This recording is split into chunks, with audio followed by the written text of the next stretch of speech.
अब इस वीडियो में हम अध्ययन करेंगे दो रेखाओं के समांतर होने का प्रतिबंध, यानी दो रेखाएं कब समांतर होती है, यानी दो रेखाओं के समांतर होने का प्रतिबंध। क्लियर है जी? तो जब दो रेखाओं के समांतर होने का प्रतिबंध किसमें जी? सरल रेखा में, किस निर्देशांक ज्यामिति में पढ़ना है। पहले हम सिंपल समांतर रेखा की परिभाषा पढ़ लें कि समांतर रेखा क्या होता है। यानी दो रेखाएं समांतर कही जाती है, दो रेखाएं समांतर कही जाती है यदि और केवल यदि, यदि और केवल यदि का मतलब क्या जी? दोनों तरफ से, यानी पलट करके ऐसे और फिर से ऐसे पलट करके, तब उसको क्या बोला जाता है? यदि और केवल यदि। तो दो रेखाएं समांतर कही जाती है यदि और केवल यदि उनके बीच की दूरी प्रत्येक बिंदु पर समान हो। जैसे मैं एग्जांपल दे रहा हूं, यहाँ पर दो रेखा बनाए हैं, अब यहाँ पर दोनों के बीच की दूरी यहाँ पर 5 सेंटीमीटर है, तो यहाँ पर भी कितना रहना चाहिए? 5 सेंटीमीटर। यहाँ पर भी 5 सेंटीमीटर। तब इन दोनों रेखा को क्या कहेंगे कि ये दोनों रेखाएं समांतर है। यदि बीच की दूरी ऐसा नहीं है, यानी बीच की दूरी अलग अलग है, तब वो रेखा समांतर नहीं है। जैसे यहाँ पर एक रेखा हो गया और एक रेखा ऐसे हो गया, ऐसे हो गया ना जी, दो रेखा। अब यहाँ पर मापेंगे तब इसका रिजल्ट कुछ और आएगा, इसका रिजल्ट कुछ और आएगा, इसका रिजल्ट कुछ और आएगा। यानी एक समान नहीं आ रहा है जी रिजल्ट। तो जब एक समान नहीं आ रहा है, इसका मतलब कि यह रेखाएं जो है यह समांतर नहीं है। और समांतर का मतलब यह नहीं कि रेखाएं बराबर होना चाहिए, यानी समांतर में रेखा बराबर भी हो सकता है और रेखा बराबर नहीं भी हो सकता है।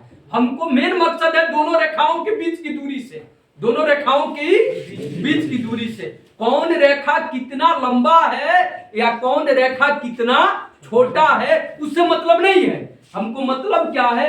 दो रेखाओं के बीच की दूरी से। जैसे यहाँ पर क्या कर दे, यह रेखा बड़ा हो गया और यह रेखा छोटा हो गया, ठीक है जी।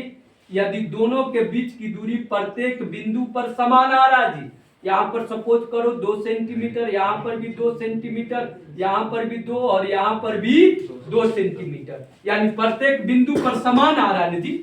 इसका मतलब कि यह रेखा यम इसको मान ले और इसको यन मान ले, तब यम समांतर यन है, यम समांतर यन है। इसमें यह नहीं देखा जाता है कि कौन रेखा बड़ा है और कौन रेखा छोटा है।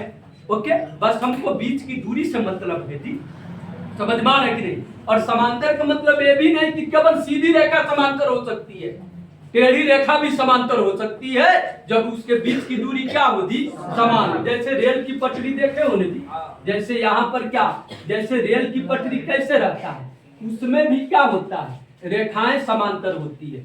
जैसे ऐसे हमने कर लिया, क्या कर लिया जी? ऐसे कर लिया। ये देखने में आ रहा है नजर कि यहाँ की दूरी, यहाँ की दूरी, यहाँ की दूरी, इसमें भी प्रत्येक बिंदु पर इनके बीच की दूरियां क्या बराबर मिल रहा है जी, बराबर मिल रहा है। इसका मतलब कि यह भी समांतर है। यही तो गणित है जी, कॉन्सेप्ट को मजबूत करना। समांतर का मतलब यह थोड़ी कि केवल सीधी रेखा ही समांतर हो सकती है, टेढ़ी रेखा भी समांतर हो सकती है, उतना स्पेस लेकर के यदि चले। समझ में आ रहा है कि नहीं? जैसे तुमने रोड देखा होगा कि रोड उतना ही स्पेस में 10 फीट का है, तो इतना पर भी 10 ही फीट पर यदि मोड़ रहा है, इसका मतलब वो भी समांतर है। बीच की दूरी समांतर होनी चाहिए। क्लियर है? तब इसको क्या बोलते हैं? समांतर रेखा बोलते हैं। अब निर्देशांक ज्यामिति में हमको पढ़ना है दो रेखाओं के समांतर होने का प्रतिबंध, दो रेखाओं के समांतर होने का प्रतिबंध। क्लियर है जी? तो अब यहाँ से क्या करेंगे? यह x अक्ष हो गया और यह x अक्ष या मूल बिंदु, यह y हो गया, यह y डैश हो गया। यहाँ पर दो रेखा ले रहे, यह रेखा, एक रेखा यल हो गया और एक रेखा क्या हो गया जी? यम हो गया, एक रेखा यम हो गया। बिल्कुल ध्यान से समझना है। ओके, वो प्रॉब्लम नहीं है, और जिसको नहीं समझ में आएगा वो पूछेगा। क्लियर है? अब यहाँ से क्या करेंगे, यानी रेखा यल जो है उसका जो कोण है वह θ1 है और रेखा यम है उसका जो कोण है वह θ2 है। क्लियर है? अब यह कब समांतर होगा जी? जब थीटा 1 बराबर थीटा 2। अब तुम पूछोगे ये कैसे हो सकता है, थीटा 1 बराबर थीटा 2 कैसे हो सकता है। अरे यार 9 का गणित याद करो, 9 का ज्यामिति दिमाग में बैठाओ। दो रेखाएं समांतर होती है, दो रेखाएं समांतर होती है कब, जब उसके संगत कोण बराबर हो। कोण के आधार पर समांतर की परिभाषा, दो रेखाएं समांतर होती है कब, जब उसके संगत कोण बराबर हो, जब उसके अंतः एकांतर कोण बराबर हो। समझ में आ रहा है कि नहीं, यानी दो रेखाएं समांतर होगी तब होगा जब उसका संगत कोण क्या होगी, बराबर हो। समझ में आ रहा है कि नहीं।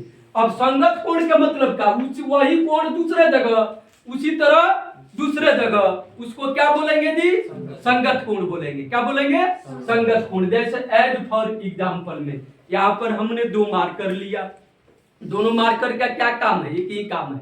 अब इसको बोलेंगे कि यह मार्कर जो है ना इसका संगत है, इसका क्या है, संगत है, यानी यह जो कार्य करेगा यह भी मार्कर वही कार्य करेगा। समझ में आ रहा है कि नहीं। इसको चाहे कहीं पर भी रख दे, कहेंगे कि ये संगत है। समझ में आ रहा है कि नहीं, कोई प्रॉब्लम नहीं है। तो अब दो रेखाएं समांतर कब होती है जी, जब उसके संगत कोण बराबर होता है। क्लियर है। तब यहाँ पर क्या करेंगे, यानी थीटा 1 बराबर थीटा 2, यह कहां से ले लिया गया जी, संगत कोण से, संगत कोण से। यही तो समझना है ध्यान, संगत कोण से। अब दोनों तरफ क्या ले लें, tan ले लें, स्पर्श दिया ले रहे हैं। तब यहाँ पर tan थीटा 1, यहाँ पर tan थीटा 2। क्लियर है। अब tan थीटा 1 के मतलब क्या दी, m1। tan थीटा 1 का मतलब m1, अभी न पढ़े थी, रेखा की ढाल यानी m1। और tan थीटा 2 के मतलब क्या बाबू, m2।